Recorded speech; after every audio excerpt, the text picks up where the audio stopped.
Deus, Ele quer usar o sonho que você tem para tocar muitas vidas.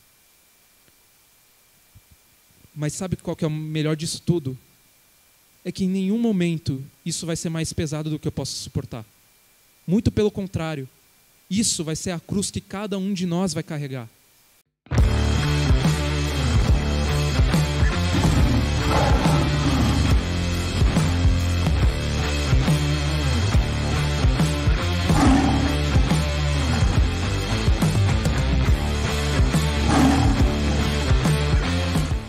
Antes do vídeo começar, deixe seu like. Confira se você está inscrito no canal e ao final compartilhe o vídeo.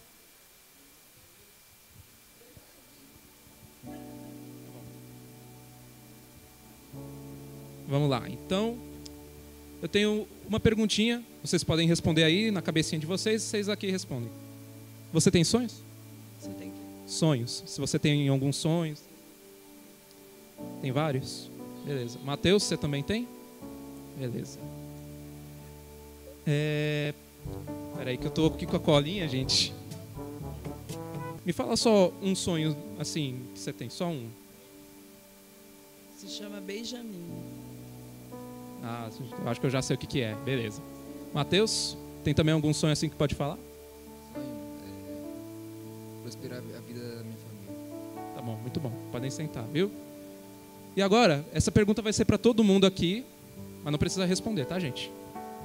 A pergunta é: e, assim como o Mateus, como a Amanda, a gente tiver um sonho, mas Deus quiser fazer tudo diferente para a gente alcançar esse sonho? E se Deus tiver um sonho muito diferente desses? Olha, eu acredito realmente que a Amanda vai conquistar esse sonho aí, de filho, né? De ter um filho. Mateus vai conseguir aí dar uma vida incrível para a família dele. Mas aqui está a questão.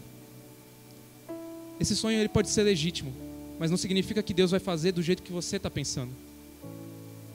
E aí eu queria entrar aqui na palavra de hoje, dizendo o seguinte: para a gente viver os sonhos de Deus na nossa vida, a gente precisa cumprir 3 coisinhas. Por quê? Porque a gente não vai conquistar o sonho de Deus assim de graça. Não é de graça. A gente precisa, primeiro de tudo, propósito, depois viver e terceiro, confiar. Alguém entendeu alguma coisa? Tá bom, vamos lá. Deus perdoa a mentira de todo mundo aqui, tá? Então vamos lá, para o primeiro ponto, que é o propósito. Tá aqui na tela. Eu queria que todo mundo abrisse aqui em Salmo 139, no versículo 14, por favor. Eu te louvo, porque me fizeste de modo especial e admirável. Tuas obras são maravilhosas. Digo isso com convicção. Amém? Vamos lá. Esse versículo ele diz uma coisa que a gente vive esquecendo, principalmente hoje, que é o seguinte: quando Deus criou cada um de nós, criou eu, criou meus pais, criou vocês, criou o pai de vocês, Ele colocou uma coisa especial em cada um de nós. Todos nós aqui somos seres humanos comuns. E um ser humano comum tem o quê? Alguém sabe? Alguém quer arriscar? Não? Tá bom. Então, todo ser humano tem problemas. E às vezes o nosso problema pode ser aquela coisa que a gente fala: nossa, essa coisa é tão feia em mim. Essa coisa que eu tenho é tão chata, tão difícil de ter. Eu, por exemplo, eu tenho problema nas costas desde que nasci. Desde que eu era bem novinho, eu sempre senti muita dor nas costas por causa que a minha coluna é toda torta. Mas sabe que eu aprendi uma coisa ao longo do tempo. Deus me fez desse jeito, não porque Ele me fez de qualquer jeito. Ele me fez porque Ele quer usar isso para tocar em vidas lá fora. E Ele quer fazer isso com você também. Não importa se você queria ter 1,90 m, você tem 1,60 m. Não importa se eu queria ser de um jeito A e acabei acertando o X. Não importa. Porque como Deus te fez, é o que importa. A sua condição hoje, a sua condição amanhã, tudo isso faz parte de um plano muito maior do que você imagina. E esse plano, sabe qual que é? É salvar vidas, é louvar a Deus. E Deus quer que o nome dele seja exaltado, não na vida de uma pessoa qualquer. Porque o mundo, ele é cheio de pessoas qualqueres, pessoas que vão viver a sua vida e vão morrer no final, e não vão ter nada. Mas você não. Eu declaro aqui que você vai apresentar algo para Deus no fim de tudo. Você pode não entender hoje, mas Deus já planejou cada detalhe de que você tem. Cada detalhezinho, cada fio de cabelo seu, Deus já pensou e falou: esse fio aqui, da pastora Cidinha, do Danilo, da Maria, é tudo planejado para adorar a Deus, a apontar para Deus como o único Senhor e Salvador da nossa vida. E sabe, Deus, Ele tem sonhos, e não quaisquer sonhos. É um sonho tão grande e tão bonito que a gente não tem nem a menor noção de como ele é. A gente pode não entender ele hoje, mas cara, mandar a real para você, falando num português bem claro, bem jovial, Deus quer fazer esse sonho, Ele quer fazer o sonho dele ser tão grande que quando você chegar lá no final da sua vida, quando você estiver nos seus últimos minutos aqui na terra, é para você olhar para trás e falar: Deus, obrigado por tudo que você me fez. Deus, obrigado. Se o Senhor me desse a oportunidade de viver tudo de novo, eu viveria. E sabe, Deus, Ele se alegra dos seus sonhos também. Não entenda que Deus, Ele só quer que você realize apenas os sonhos deles. Não. Como a Amanda e o Mateus disseram aqui, o que Deus quer é que também você realize os seus sonhos. Só que para isso a gente precisa ter um alvo. Vocês têm um alvo, igreja? Sim ou não? Amém? E a gente não pode ficar de braços cruzados. Não pode ficar de qualquer jeito na presença de Deus. A gente tem que ir e viver e trabalhar. Entende isso, igreja? Entende isso? Amém. Vamos então agora para a segunda parte, que é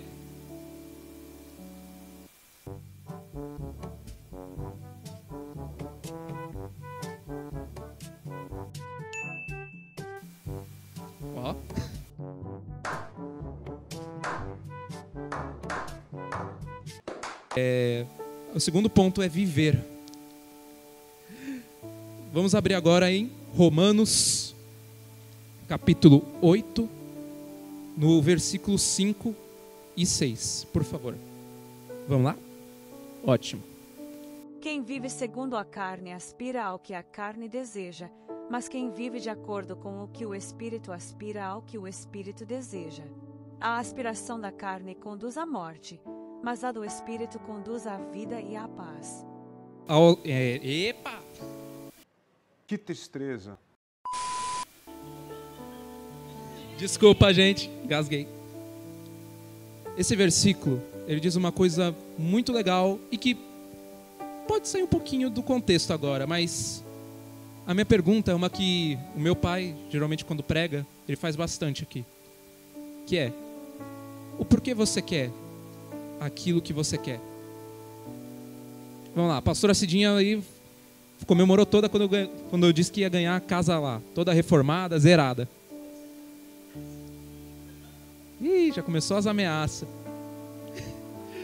Mas vamos lá, por que você quer essa casa, Cidinha? Conta aí. Tá bom, para comer churrasco. Mas vamos lá. Você quer ter muitas vezes uma casa. Você que é jovem, por exemplo. Eu quero ter uma casa no futuro. Eu vou falar aqui para vocês, por exemplo, um sonho meu. Eu atualmente já estou formado em cinema. E eu tenho um sonho, que é ir para Hollywood. Eu quero ir lá, mas não quero ir só para ficar nos Estados Unidos. Eu quero ir para aprender. Quero poder ir lá, aprender a fazer os filmes daquele jeito colossal, grande como a gente vê. Mas o meu sonho é poder vir, voltar para o meu país e fazer o que a gente vê lá, fazer aqui. Só que tem uma coisa, não importa se eu quero fazer isso, se isso não vai ser com um único propósito, que é alcançar o sonho de Deus. Se eu não faço isso querendo falar, ei, existe um Deus que te ama, cara, posso te falar, você pode querer a sua casa, você nunca vai ter essa casa. Eu posso querer ir para Hollywood, eu nunca vou para Hollywood. Por quê? É simples. Eu acredito que Deus permite certas histórias a gente ver só para a gente aprender um pouquinho que não é que aquele local alto que a gente quer chegar não é para qualquer um. Você pega aí ao longo da história tantos artistas, você pega aí ao longo da história tantos empresários que os caras criaram impérios de milhões, tinham tudo. Se o cara queria comprar um carro hoje, ele ia lá e comprava. Gente, é o seguinte, viu? Não é de qualquer jeito que a gente também recebe. A gente está falando aqui de receber. Mas aí que está aquilo lá. Viver. Sabe, viver não é qualquer coisa. Esses dias eu fui numa conferência de jovens de universidades e foi um pregador lá, estrangeiro, e ele falou uma coisa muito bacana sobre nós cristãos. Ele contou que ele queria ser um jogador de rugby quando ele era mais jovem. E, gente, jogador de rugby, não sei se vocês conhecem aqui, mano, os caras tem que ser forte, velho. Sei que eu tô aqui mais pra... Não tô no muque mais. Mas tá, vai. Mas assim, os caras tem que ser muito grande, muito forte, disciplinado, resistente. Não é um esporte pra qualquer um. Não é. Como também o futebol não é, né, Matheus? E aí o que acontece? Ele contou que ele queria muito ser aquele lá. Ele queria ser um jogador profissional de rugby. Só que aí, ele disse que ele conheceu um monte de jovens que também tinham a mesma idade dele, que queriam também ser jogadores de rugby. E eles eram apaixonados pela ideia de ficarem gigantescos, fortes. Mas sabe, quando eles olhavam tudo que eles tinham que fazer, eles acabavam arredando. Eles acabavam virando as costas, falando, acho que não é pra mim não. Sabe por quê? Vamos lá, o jogador de rugby faz no mínimo 10 refeições ao dia. 10 refeições ao dia. Aí você pensa, não, calma, eu como bastante. Tá bom, ele falou, a primeira refeição que ele fazia era uma batida, uma vitamina para ganhar fibra, de feijão assado com peixe e mais um monte de coisa lá. E ele disse que ele tomava isso como a primeira refeição dele. E aí depois ele tinha que continuar comendo, bater meta de, às vezes, mais de 5 quilos de comida. E tinha que comer. E ele tinha que ter disciplina para vencer o corpo dele e entender que ele tinha que comer para ganhar peso, ganhar resistência, ganhar tudo aquilo. Mas ele foi e fez aquilo. Um monte de gente, você acha que fez? Não. E aí que está a parte do viver. Muitas vezes, quando a gente é cristão, quando a gente tem um sonho, a gente quer alcançar. Pastora Cida quer aquela casa toda reformada. Você acha que vai chegar de mão beijada? Não. Você vai ter que viver primeiro. Por quê? A pastora Cida, ela pode ganhar. Como qualquer um aqui pode ganhar essa casa reformada 100% novinha, zerada. Todo mundo pode. Mas só que tem um problema. Você está disposto a trabalhar para isso? Você está disposto a ralar, a suar por isso? Eu quero ir para os Estados Unidos. Quero ir aprender como é que faz filme lá em Hollywood. Mas eu estou disposto também a sofrer o que tenho que sofrer. E eu declaro aqui, na vida de cada um de vocês, que é aquele sonho que for legítimo diante dos olhos de Deus, e que é aquele sonho que você tem, independente de qual seja, independente da sua situação, você vai alcançar ele, independente da dificuldade que você tiver que passar. Toma posse, irmão.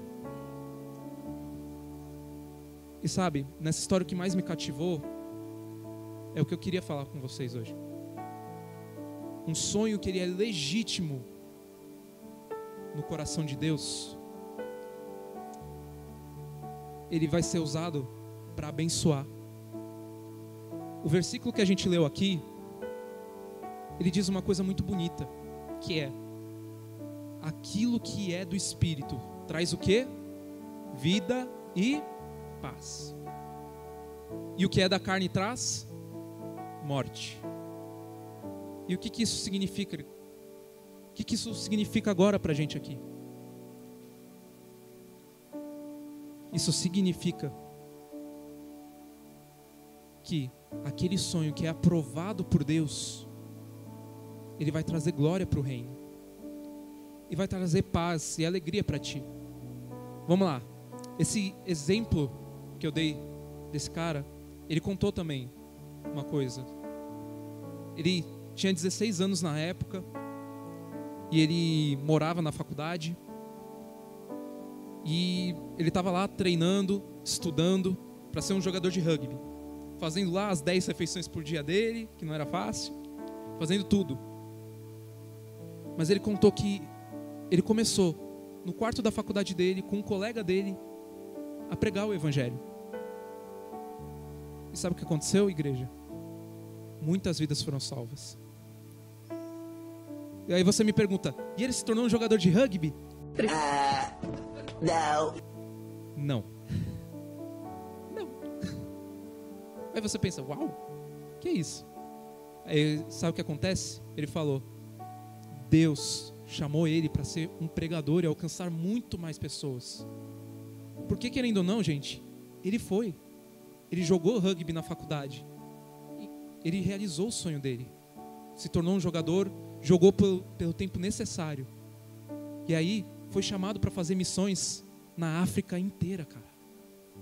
Foi chamado para fazer missão aqui no Brasil.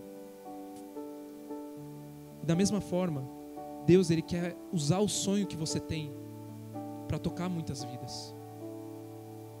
Mateus, Deus quer usar às vezes o sonho que você tem de dar uma vida melhor para sua família. Sabe para quê? E se um dia Deus chegar para você e falar: ó, Mateus, é o seguinte, você vai ganhar uma casa nova. Você, sua mãe, seu irmão, cada um vai ganhar uma casa com o dinheiro que você receber.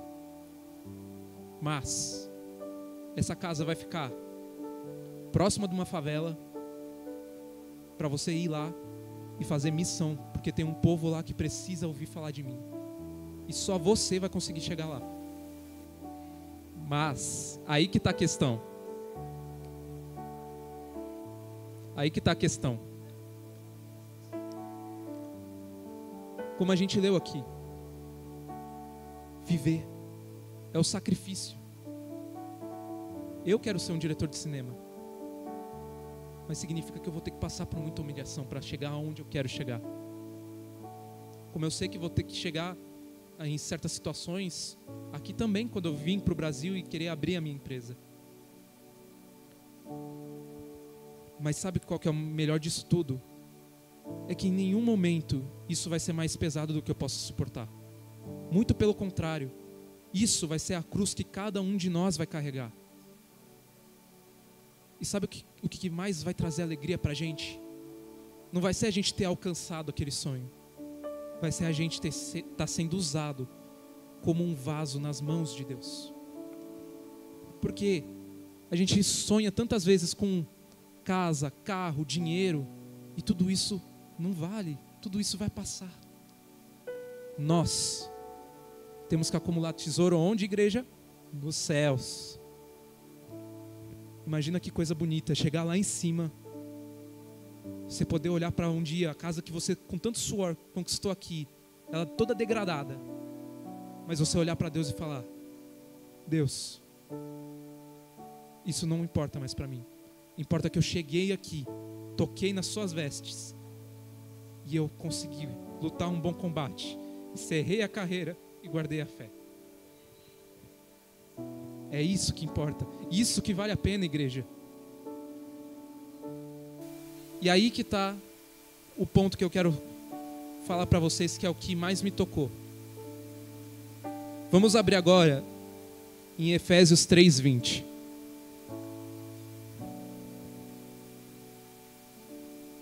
Esse versículo aqui foi o primeiro versículo que eu decorei, e o primeiro versículo que falou muito com a minha vida, que foi sobre uma história. Essa história é de um garoto assim como alguns de vocês aqui, jovenzinho. Ele morava no Congo, e o que acabou acontecendo? A mãe dele não sabia nem ler, nem escrever, mas ela sabia apenas um versículo da Bíblia que ela aprendeu com um missionário, que foi Efésios 3:20. Vamos ler? Aquele que é capaz de fazer infinitamente mais do que aquilo que pedimos ou pensamos, segundo o seu poder que atua em nós.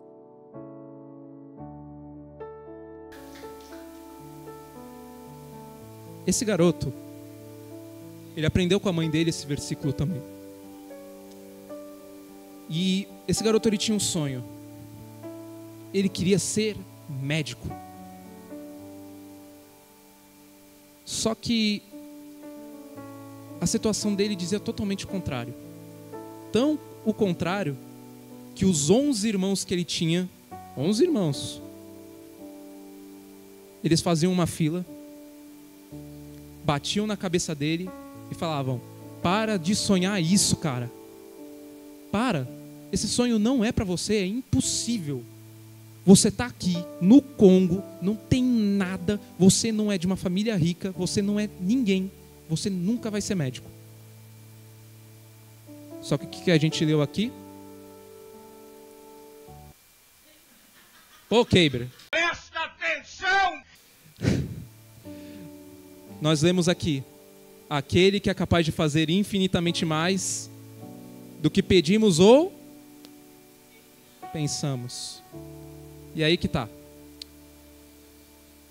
Gente, o tempo foi passando e aquele garoto, ele nunca desistiu daquele sonho.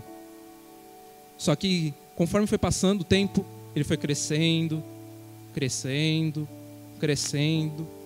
Passou o tempo de crescer, ele continuou crescendo, até que chegou a 2 metros e pouco, se eu não me engano 2,19 metros, não lembro agora, mas ele chegou a ser um cara muito alto. Pelo menos agora, ele falou: agora ninguém bate em mim quando eu falo que eu quero ser médico. Mas o infeliz continua falando que eu não consigo. Entenda uma coisa aqui, irmãos. Sempre que você tiver um sonho, não importa quem seja de perto ou de longe, vai ter alguém para encher você falando que você não vai conseguir. Mas eu declaro que Deus vai fazer o impossível acontecer na sua vida. E sabe o que acontece? Olha só, o que a gente leu? Que Deus é capaz de fazer o quê? Infinitamente mais do que nós pedimos ou pensamos, segundo o poder dele que atua em nossa vida. E sabe, um dia esse garoto estava caminhando pela rua dele, na cidade dele, de boa. Era apenas só mais um dia comum para ele. Nada era fantástico, tudo era só igual. Como se você estivesse andando aqui para vir um dia na igreja. Só mais um culto de jovens, só mais uma passadinha aqui perto da igreja. Só que sabe o que acontece? Passou um dia um jipe. Nesse dia passou um jipe. Um homem passou por ele, olhou para ele, desceu do carro e falou: Ei, rapaz. Vamos lá, Mateus, levanta aí. Vou fingir que eu sou esse cara. Ei, rapaz. Você quer ir para os Estados Unidos para jogar basquete? Exatamente, ele falou sim. Esse aqui é Dikembe Mutombo. Esse aqui, só para vocês terem noção, foi considerado o maior jogador de sua geração. Um dos. Ele é um dos maiores campeões que temos na história da NBA. O maior defensor da história. Eu, por exemplo, que sou torcedor do Houston Rockets, eu gosto de conversar às vezes com umas pessoas que gostam de basquete também. E eu falo: cara, qual que você acha que foi o melhor jogador desse time? Sabe o que todo mundo fala? Mutombo. Esse cara. Esse cara aqui. Um dos maiores jogadores da história da NBA, que tem o seu nome no Hall da Fama da NBA. Esse cara jogou durante muitos anos nos Estados Unidos. Durante muitos anos. E aí que tá. O vídeo que a minha mãe me mandou era sobre a aposentadoria dele. Era o último dia dele nos Estados Unidos, após ele ter recebido o título do Hall da Fama da NBA. Ele foi numa igreja depois, contou essa história que eu contei para vocês, e ele falou: meu nome é Dikembe Mutombo, e eu estou voltando para o Congo, porque Deus me deu o meu hospital. Ele colocou o nome do hospital da mãe dele, que ensinou ele que podem falar o que for, você vai conseguir, porque Deus se alegra daquele sonho que vai glorificar o nome dele. Entende, igreja? Está entendendo agora? Ele disse: eu só queria ser médico. Deus me deu um hospital. Eu só queria ser médico. Deus me deu os melhores médicos de toda a África. Eu só queria ser médico. Deus me deu um hospital com os equipamentos mais modernos do mundo. Igreja, fica de pé agora, por favor. E eu só quero terminar falando uma única coisa para vocês. Deus se alegra de muitos sonhos que vocês têm. Não todos. É sempre bom a gente orar. E sempre bom a gente falar: Deus, me guia. Todo mundo coloca a mãozinha assim na cabeça, só agora. E fala: Deus, me guia. Para que eu saiba quais sonhos o Senhor tem para mim. E quais sonhos que eu tenho que alegram teu coração. Pode abaixar agora a igreja. E saibam de uma coisa: Deus quer fazer infinitamente mais do que você pensa ou do que você sonha na sua vida, pois Deus é na sua vida. Vamos aplaudir ao Senhor agora? Acabou.